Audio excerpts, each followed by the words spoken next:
Hi guys, it's Yuri from tadart.co.uk, and today I'm gonna show you how to make these lovely gift cards.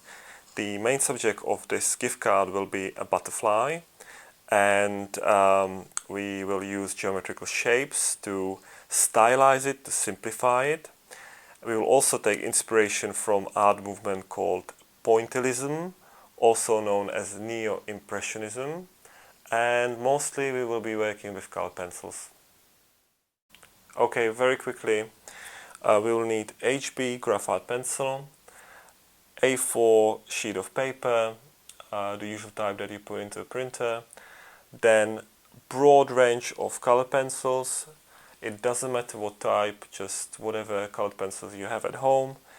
Then for the card itself, this is a 6 format, which is international postcard size.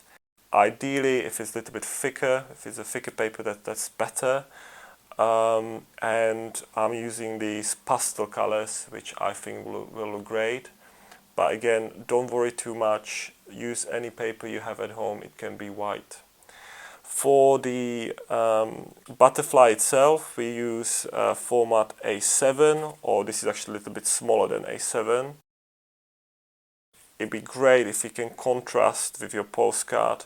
So if you have two different colors of the paper, so you create a bit of a contrast, it looks great, something like this. But again, just use whatever material you have at home. I will describe all of these I'm using here in the description below. You can also find details of the materials on my blog. So if you want to, you can check it out there. Okay, so the main subject of this gift card will be butterfly, but it won't be a realistic butterfly. It will be a stylized butterfly. Stylization means simplification, and for the simplification itself, we'll use geometrical shapes. So we'll take these relatively realistic butterflies. Everyone can tell that it's some kind of a butterfly, and using geometrical shapes, we're gonna transform them into something like this, which is a stylized butterfly. Down in the bottom, I've created some geometrical shapes that we can, again, it's like inspiration source. We can use these to create these butterflies. And actually, I prepared this whole sheet for you. So if you want it, and if you want to print it and use it at home, you can get it from my blog. It's absolutely for free, and I will put a link to where you can find it in the description below. Okay, so let's start drawing. You can actually join me if you want to. Grab the graphite pencil and the A4 paper. And firstly, let's divide this paper into 4 equally sized compartments, like this. And in each one of these, we'll do one composition. Do this by hand. It doesn't have to be very precise. Okay, do it the way I've done it. It doesn't have to be super precise. On the left, I'll do 2 butterflies which will be symmetrical according to this axis, and on the right I'll do 2 compositions which will be asymmetrical. Okay, so let's start here, and again I'll use these geometrical shapes down here as an inspirational source, and let's start drawing big butterflies which will fit this area here. So I'll start with the body. You can work with me if you want to, and as I said, this will be the symmetrical one.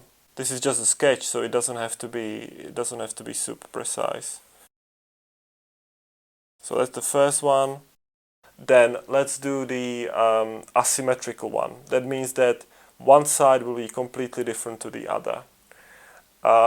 Again, so let's just, you don't have to copy this, just create your own. Just look at the outlines of the butterflies here and use these shapes and try to maybe recreate one of those.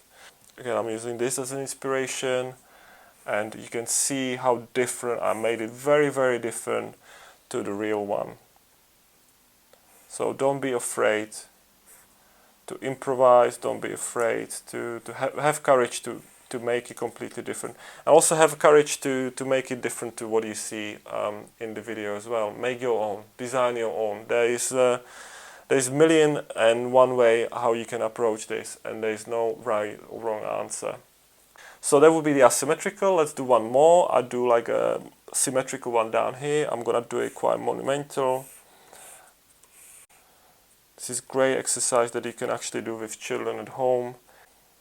This is how perhaps the kids would approach this. The kids have much more monumental approach.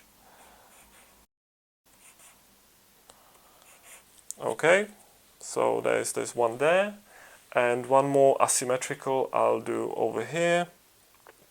And again, just be creative and don't be afraid to improvise.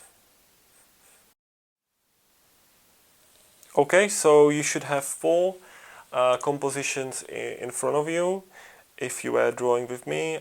2 of them symmetrical, 2 of them asymmetrical, and now you have to choose the best one. Just before you do a couple of points, the key is not to do too little or too much, so it shouldn't be too simple. You should use at least, I don't know, 5 to 6 elements on each wing. And it's better if it's monumental in this way.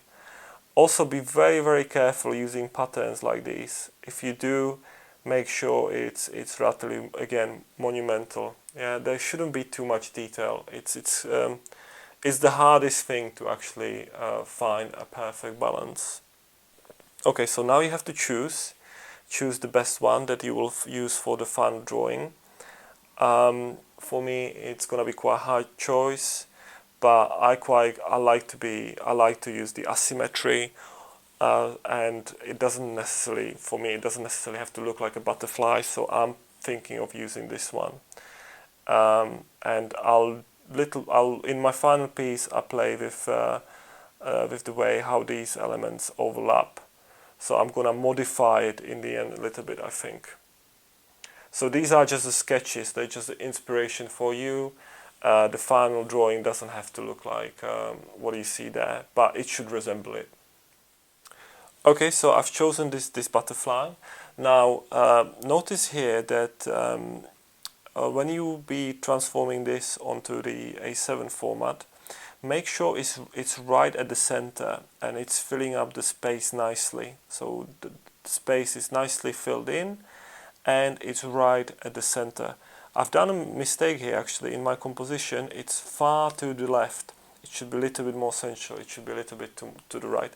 But this is a sketch, so it's fine. But on the main format, it needs to be right at the center. The second point is, when I'll be drawing this, I have to press a little bit hard so you can actually see the lines. But at home, don't do that. Work as gently as you can. That means that you use lighter touch, you don't press too hard on the pencil. And the reason why is because we will be working with the colored pencils, and we don't really want to see the pencil line in there. So if you can work much more gently than I will. Okay, so hopefully you finished your card. Now notice that I've modified my original sketch a little bit. There's a bit of overlapping there in terms of the elements. There were small changes I made. I pressed with the pencil quite hard. You should have a much lighter outline that you almost can't see. Okay, so as I mentioned in the beginning, we'll take inspiration from art movement called Pointillism, also known as Neo-impressionism. And there are 2 very famous Pointillists or Neo-impressionists. That's Georges Seurat and Paul Signac. Both are French, and they painted. Their paintings are basically made of dots. So they did quite large paintings, and everything on them is made of dots. And they were masters of colors, because it's actually quite hard to create volume or give a mass to the objects that you're drawing just by placing colored dots next to each other. So it's actually quite a hard technique. we'll use it as an inspiration, and we'll simplify it a little bit, because we are not concerned with creating a volume. So we'll just place colored dots randomly next to each other like that to create this beautiful effect, as you can see.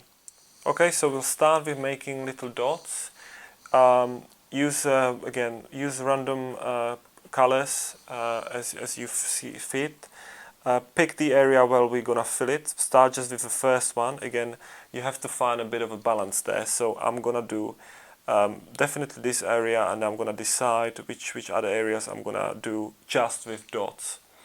But just start with one. So I'm gonna start with this rectangle. And use every color, at least you do 10 dots with each color. Don't switch too quickly. In this little rectangle, just do at least 10 dots. Once I'm done with this color, I'm gonna put it aside. I'm gonna pick a completely different one, and again I'm gonna do at least 10 dots. You can start placing them next to each other like you see here. So here the key is absolutely take your time. It takes a bit of a time to fill the area slowly with dots.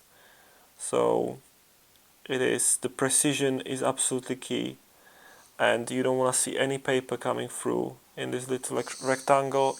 It's gonna be completely covered with dots. Once you finish with dotting the chosen area, it's time to do another one. If you've done one on the left like I have, I'm gonna look for another one on the right to kind of balance it off. I would advise to do up to maybe 4 to 5 areas where you just do the dots, and the rest we're gonna color it with colored pencils. But don't color anything yet, do the dots first, and then I'll show you how to do the next step. Okay, so once we finish with the pointillism, now we will fill in each of these elements with the different colors. So for each one we do one color. I'll show you. You can use your sketch again. You can look at your sketch and think about color composition, which means how you place the colors on your subject. So that's why it's quite important to do sketches, because you can do this and immediately you can see something that works or something that doesn't. So doing sketches is always good. Now, I'm just gonna quickly show you how you can work with colored pencils. There are many different ways, but I'll show you just the two kind of main one. So you can either just fill in the space with just one color, which is fine. You just pick your color, and slowly under 45 degrees in this direction, you slowly fill in the space little by little.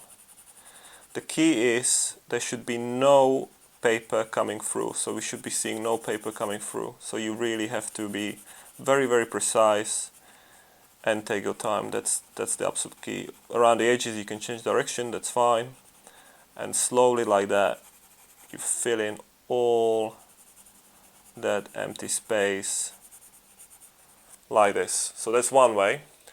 Another way is layering, and that we do by pressing a little bit less onto the pencil. So you press a little bit less, so you actually see some paper coming through, because this is our first layer. Somewhere you can press a little bit hard, like here, pressing harder, and now I'm pressing softer. And we actually want to see some paper coming through, because we're gonna put another layer on top of it.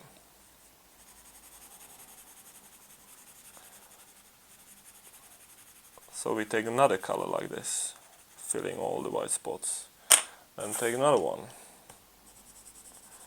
Yeah, so this is layering. You can mix different colors together, but it's a little bit harder. So again, use your sketch paper to see what works and what doesn't for you. That's why the sketching is always really important and always really key. And here by blending we just create our own unique colors. Okay, so that's another way. So let's go back to our little card and start coloring. Again, I'm just gonna, you see the hard lines, you shouldn't have them there. I'll try to get rid of them so they won't be, so you won't be able to see them. But I decided for this to be blue, so I'll start with blue and I'll do the layering thing where I'm gonna put colors on top of each other. So I'm not pressing very hard, I'm being very, very gentle. Somewhere I can press a little bit hard, but elsewhere I'm still making sure there is some paper left for me to use when I put some different color on top of it.